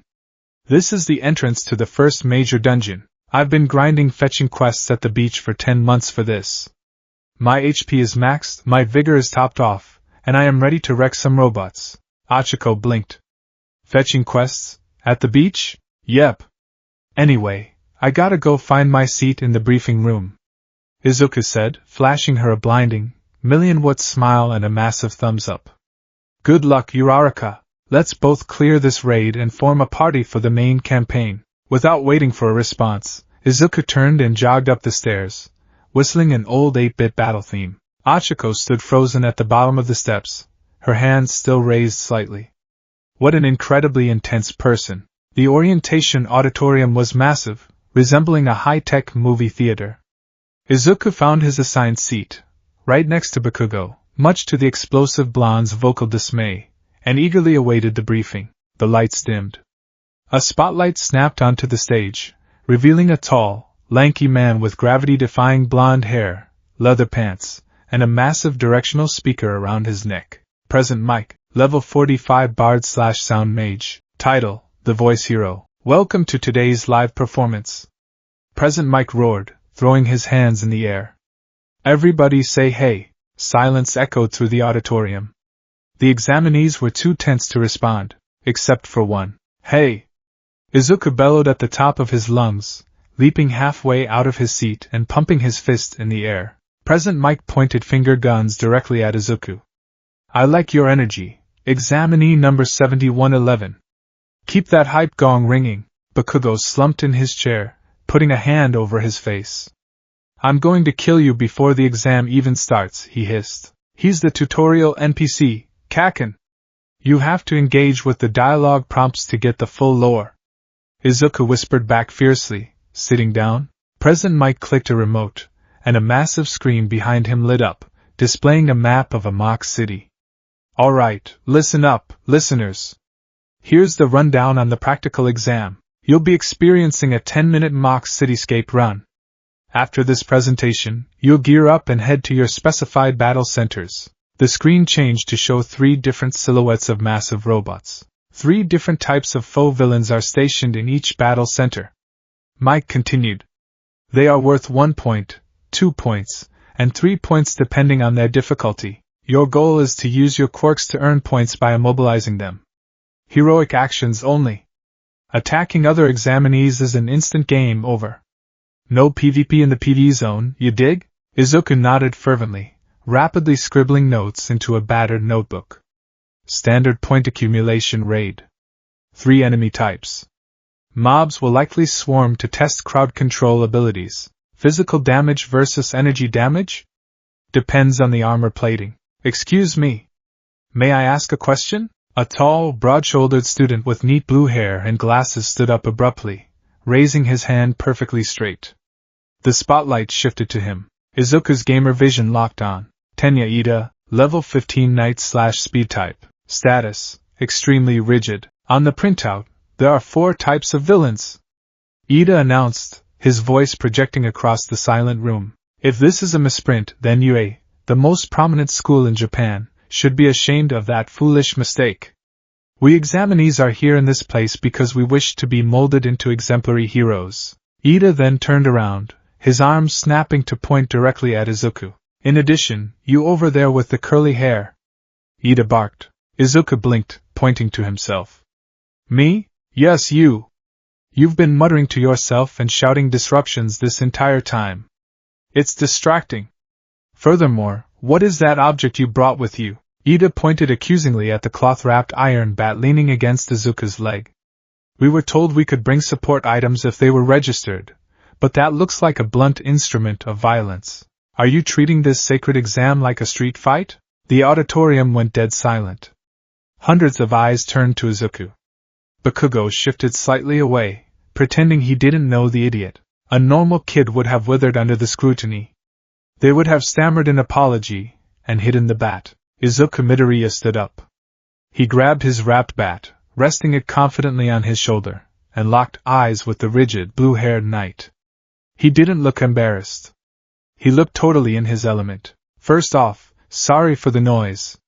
I was just answering the bard's call and response, Izuku declared, his voice carrying effortlessly.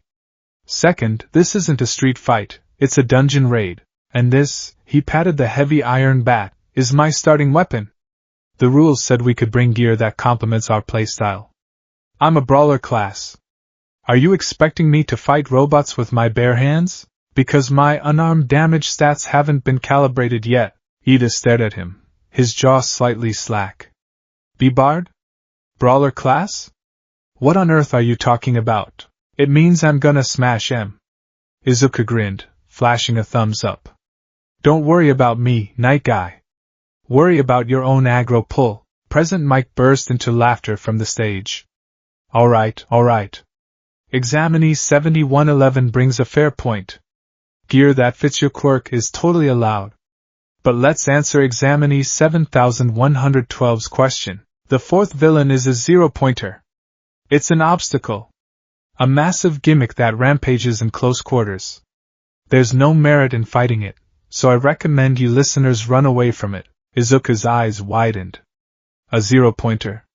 An unkillable, massive obstacle that grants no EXP. The JRPG translator in his brain instantly deciphered the code. It's a raid boss, Izuku realized, a thrill of adrenaline shooting down his spine. An environmental hazard designed to force the party to retreat. But if a player actually manages to beat it, there's gotta be a hidden achievement. There always is. Thank you very much. Please excuse the interruption. Ida bowed deeply and sat down. Izuku sat down as well, his blood pumping. He looked at the heavy iron bat resting against his leg. Today, the dragon's fawn was going to taste metal. Battle Center B. The mock city was absurdly large. High-rise buildings, functioning traffic lights, and paved streets stretched out behind massive, towering concrete walls. A crowd of several dozen examinees stood before the closed gates, stretching and psyching themselves up. Izuku stood near the back of the pack. He took a deep breath, cracking his neck left then right. He dropped his backpack onto the ground and grabbed the cloth-wrapped cylinder. With a swift, practiced motion, he pulled the knot, unwrapping the white cloth. The heavy, dark iron of the bat was revealed. It was a brutal, industrial-looking weapon. The handle was wrapped tightly in crimson grip tape, worn slightly from 10 months of relentless practice at the scrapyard. It didn't look like a hero's tool. It looked like a weapon forged for a street war. Several nearby examinees took a step back, eyeing Izuku nervously. Is that solid iron? A guy with spiky red hair muttered. He's gonna fight robots with a baseball bat. Is he crazy? Another whispered. Izuku ignored them. He gripped the handle tightly in his right hand. The weight was immense, dragging his arm down, but his muscles, forged through the hellish American dream plan, handled it easily. He took a practice swing. Whoosh! The heavy iron cut through the air with a terrifying, whistling sound, generating a gust of wind that rustled the hair of the examinees standing 10 feet away. Izuku stopped the swing on a dime, resting the bat against his shoulder, a dark, feral smile crossing his face. Base stats are looking good, Izuku thought. But what about the magic? He closed his eyes, focusing inward. All Might had told him how to activate One for All. Clench your buttocks and yell smash from the bottom of your heart. Izuku tried to feel for it. He searched for the legendary power pulsing in his veins. He felt a faint warmth in his chest, like a pilot light. But it was distant. Unreachable. Damn. The skill is locked. I haven't met the activation requirements yet, Izuku realized. That means I have to run this raid using only my base physical stats and my weapon. No magic. Just pure, unadulterated melee combat. He opened his eyes. He wasn't scared. Ichiban Kasuga had fought armies of heavily armed Yakuza with nothing but a bat and raw determination. A few tin cans weren't going to stop him. Up in the observation tower, Present Mike stood before a microphone. Start! The gates hadn't even fully opened when Izuku Midoriya moved. He exploded off the starting line like a cannonball. The concrete beneath his red sneakers cracked slightly from the force of his sprint. While the other examinees were still processing the command, waiting for a countdown, Izuku was already 40 yards deep into the mock city. What's the matter? There's no countdown in a real battle. President Mick's voice boomed over the speakers. Run, run, run! The crowd panicked, surging forward into the city. But Izuku was already in the zone. He rounded the corner of a 4-story building, his red sneakers skidding on the asphalt. Standing in the middle of the intersection was a one-pointer. It was a bulky, green, mono-wheeled robot with 2 pincer-like arms and a glowing red optical sensor. Foe villain Type 1, Level 5 mechanical mob, HP 50/50. Target acquired. The robot whirred mechanically, raising a pincer to strike. First blood. Izuku roared. He didn't slow down. He charged directly at the machine. As the robot thrust its heavy metal pincer forward, Izuku dropped into a baseball slide, the rough asphalt tearing at his tracksuit pants. He slid right under the mechanical arm, popping up on the other side of the robot. He planted his left foot, twisted his hips, and brought the dragon's farm around in a massive, two-handed, horizontal swing. Heat action! Izuku shouted. Essence of the scrap metal smash. Clang crunch! The heavy iron bat collided with the robot's midsection with the force of a runaway freight train. The sound was deafening, a horrific screech of tearing metal and shattering circuitry. The sheer kinetic force of Izuku's swing caved the robot's armor plating inward, severing its central drive shaft. The one-pointer was lifted off its wheel, sent flying through the air before crashing into the side of a building, bursting into a shower of sparks and black smoke. Izuku stood up, exhaling a hot breath, resting the bat on his shoulder. He looked at the smoking wreckage. 1 point, Izuku grinned. The EXP yield is low, but the combat mechanics are incredibly responsive. The sound of grinding treads echoed down the street. 3 more robots rounded the corner. 2 two-pointers and a massive, tank-like 3-pointer equipped with missile pods. Multiple targets. We have a swarm. Izuku cheered, his eyes lighting up. He gripped his bat, bouncing lightly on the balls of his feet. Come on! Let's see what kind of combos I can string together. A 2-pointer, shaped like a metallic scorpion, lunged forward, its tail whipping toward Izuku's head. Izuku didn't try to dodge. He stepped into the attack, bringing his iron bat up in a brutal, two-handed parry.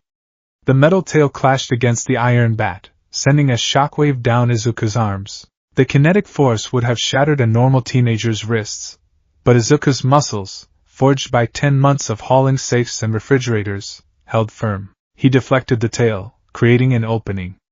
Izuku spun, using the momentum of the parry, and brought the bat down on the robot's optical sensor, crushing it like a soda can. 2 points. Suddenly, the 3-pointer locked onto him. Target locked. Commencing elimination. A small, non-lethal, but still highly explosive, rubber missile shot from the robot's shoulder pod, screaming toward Izuku. He was mid-swing. He couldn't dodge. Boom! The explosion engulfed Izuku, blowing him backward. He hit the asphalt hard, tumbling several times before coming to a halt. Smoke plumed from his charred tracksuit jacket. Up in the observation deck, the pro-heroes watched the monitors closely. Ouch! That kid with the bat took a direct hit from a 3-pointer, Midnight winced, tapping her chin. He's agile, but his quirk seems to be just raw strength. Without proper defense, he's going to get chewed up. Wait, Eraserhead, Aizawa muttered, leaning closer to the screen. Look at him. On the monitor, the smoke cleared. Izuku Midoriya was lying on his back. Slowly, he reached up, wiped a streak of soot off his cheek, and let out a booming, echoing laugh. He sat up, his tracksuit jacket torn and smoking. His shoulder was bruised, and a small trickle of blood ran down his forehead. But his eyes were blazing with absolute, unhinged joy. Ahahaha! Okay, that hit pretty hard. Izuku cheered, leaping to his feet and cracking his neck. He picked his bat up from the pavement. But my defense stat checks out. That was barely 10 points of chip damage. You're gonna have to do better than that, you oversized toaster. The heroes in the observation room stared in stunned silence. Is he insane? President Mike asked, lowering his sunglasses. He took a concussive blast that should have broken ribs, and he's treating it like a game. A small, bear mouse dog creature, Principal Nizu observed, his eyes glittering with intense interest. Fascinating pain tolerance. Let's see how he responds. Down in the mock city, Izuku didn't retreat. He sprinted directly at the three-pointer. The robot fired a laser from its primary cannon. Izuku vaulted over the hood of a parked, faux car, using it as a springboard. He soared through the air, completely bypassing the laser blast. He descended upon the three-pointer from above, gripping the dragon's fang with both hands, raising it high above his head. Heavy strike!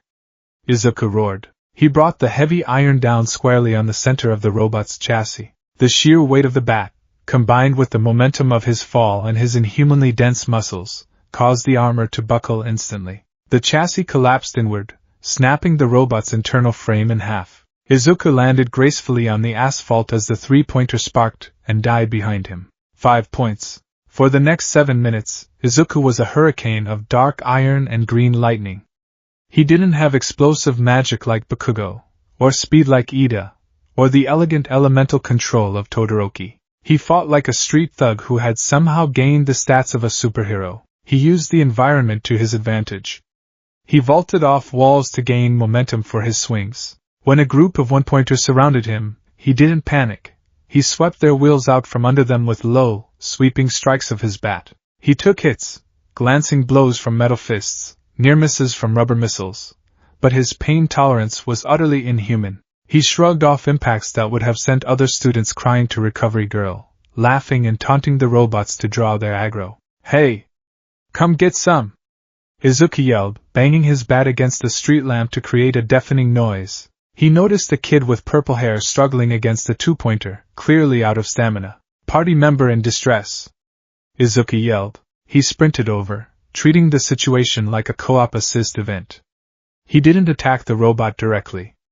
Instead, he slid his heavy iron bat under the robot's treads, using it as a lever. He pulled back with all his might, flipping the 2-ton machine onto its back, exposing its vulnerable underbelly. Hit its weak point for massive damage. Izuku ordered the purple-haired kid. The kid, utterly bewildered by the manic boy with the bat, hesitantly fired a spark of electricity into the exposed wiring, frying the robot. Good assist. Keep grinding. Izuku cheered, immediately running off to find more targets. He was racking up points. 20. 30. 42. He was a machine himself, a relentless grinder fueled by the ghost of a Yakuza and the heart of a hero. 2 minutes left, listeners. President Mick's voice echoed across the city. Izuku wiped sweat from his brow, panting heavily. His stamina bar was finally starting to dip into the yellow. His arms ached, and his bat, despite being solid iron, was starting to show signs of denting from the repeated, violent impacts against hardened steel. 42 points. Is that enough? Izuku thought, leaning on his bat like a walking stick. Usually, the passing grade for these early game exams is around 50. I need a few more mobs. Suddenly, the ground beneath his feet trembled. It wasn't a small tremor. It was a violent, seismic event.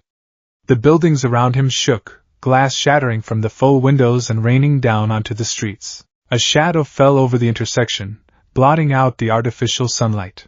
Izuku slowly looked up. At the end of the main street, towering over the 4-story buildings, a behemoth rose from the dust. It was absurdly large, a colossal, olive-green war machine that looked like it belonged in a Godzilla movie, not a high school entrance exam. It rolled forward on massive tank treads, crushing a concrete building under its weight as easily as a man crushes an aluminum can. The zero-pointer. The raid boss. Izuku's gamer vision didn't just update. It went into overdrive. The sky in his mind's eye turned a violent, blood red.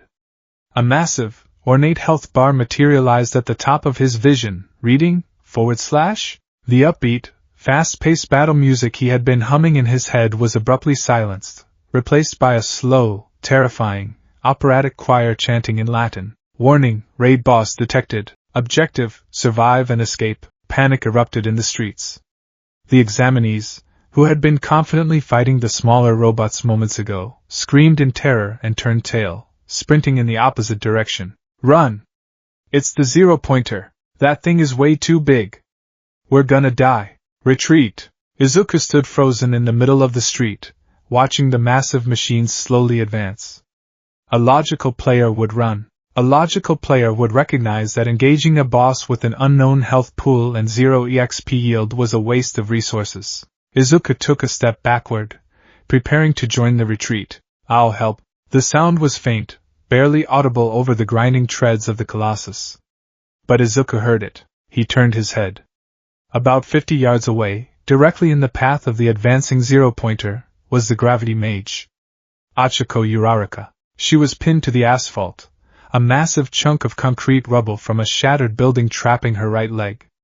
She was struggling desperately, trying to push it off, but she was out of stamina. The zero-pointer raised its massive, hydraulic foot, preparing to crush the area she was trapped in. Izuku's eyes widened. Party member down, critical danger. Izuku didn't think. The calculations, the stats, the EXP yields, it all vanished. The ghost of Ichiban Kasuga screamed in his soul. A hero doesn't run when his friends are in trouble. Izuku didn't run away. He gripped the dragon's fang with both hands, his knuckles turning white, and sprinted directly toward the colossal machine. What is he doing? Eraserhead gasped in the observation room, leaning forward so fast his chair tipped over. He's going to get crushed. Midnight screamed. Down in the city, Izuku's legs pumped like pistons. The shadow of the zero-pointer enveloped him. The sheer scale of the machine was terrifying. Base physical stats aren't enough for this, Izuku realized, his heart hammering against his ribs. I need magic. I need the buff. Wake up. Wake up. He reached deep inside himself, searching for that dormant warmth. He didn't just want power. He needed it. He needed it to save a life. Suddenly, the pilot light in his chest didn't just flicker. It exploded. A roaring, uncontainable inferno of energy surged through Izuku's veins. It was like a dam had burst inside his soul. Searing, agonizing, beautiful power rushed into his limbs. Red, crackling veins of energy illuminated beneath his skin. Legendary item, one for all activated. Status buff, 100% raw power override. Warning, vessel capacity exceeded. Critical damage imminent. Izuku didn't care about the warning. He felt the power of 8 generations of heroes flowing through him. He felt their cheers, their hopes, their unyielding resolve. He was 50 feet from the robot. He channeled the surging, volatile energy into his legs. I am a hero! Izuku roared. He leaped. The concrete beneath his feet didn't just crack. It vaporized into a crater. Izuku shot into the air like a surface-to-air missile. The sheer G-force of the jump shattered the bones in both of his legs instantly. The pain was blinding, a white-hot agony that ripped through his nervous system, but his Yakuza pain tolerance forced his eyes to stay open. He soared higher and higher, ascending past the robot's chest, past its massive shoulders, until he was eye-level with the zero-pointer's colossal head. Time seemed to slow down. Izuku hung suspended in the air, the red sky of his gamer vision burning brightly. He pulled the dragon's fang back, gripping it tightly with both hands. He channeled every single ounce of the swirling, violent energy of One for All into his arms, and down into the heavy iron shaft of the bat. The iron began to glow. It hummed with a terrifying, destructive frequency. Eat this, you oversized tin can! Izuku screamed, his eyes glowing with ethereal green light. He brought the bat around in a horizontal swing aimed directly at the center of the zero-pointer's faceplate. Ultimate skill! The bat connected with the steel. Orbital. Laser. Smash. Kra Kumum. The impact was cataclysmic. A massive shockwave of displaced air exploded outward, shattering the remaining glass in a 3-block radius. A blinding flash of golden light erupted from the point of impact. The heavy iron bat, unable to withstand the sheer, godlike force of One for All, bent backward at a 90-degree angle, the metal screaming as it warped. The bones in Izuku's right arm shattered completely, turning to powder under the immense recoil. But the zero-pointer took the brunt of the damage. The kinetic force of the strike hit the robot like a meteor. Its massive head caved inward instantly, the armor plating tearing like wet tissue paper. The shockwave traveled down its chassis, blowing out its internal circuitry and shattering its spine. The colossal machine was thrown backward, its feet lifting off the ground as it crashed down into the city street with a deafening, earth-shattering boom that sent a plume of dust hundreds of feet into the air. Silence descended upon the mock city. The other examinees, who had been running away, stopped and turned around. They stared in absolute, paralyzing shock at the smoking, headless ruin of the zero-pointer. High above the street, gravity reasserted its hold on Izuku Midoriya. He began to fall. His right arm was a mangled, purple mess, flapping uselessly in the wind. Both of his legs were completely broken, the bones shattered from the sheer force of the jump. He was still clutching the ruined, bent piece of iron that used to be the dragon's fang in his left hand. The pain was unimaginable. The UI in his vision was flashing aggressively with critical failure warnings. HP, 1/1000. Status, multiple fractures, critical hemorrhaging. Warning, game over imminent. Izuku looked down at the rapidly approaching pavement. He couldn't move. He couldn't use one for all to brace his fall. His body was completely broken. So this is it, Izuku thought, a strange, peaceful smile crossing his face as he fell. I burned all my MP on one attack. I saved the party member. Not a bad way to get a game over. He closed his eyes, waiting for the impact. Slap.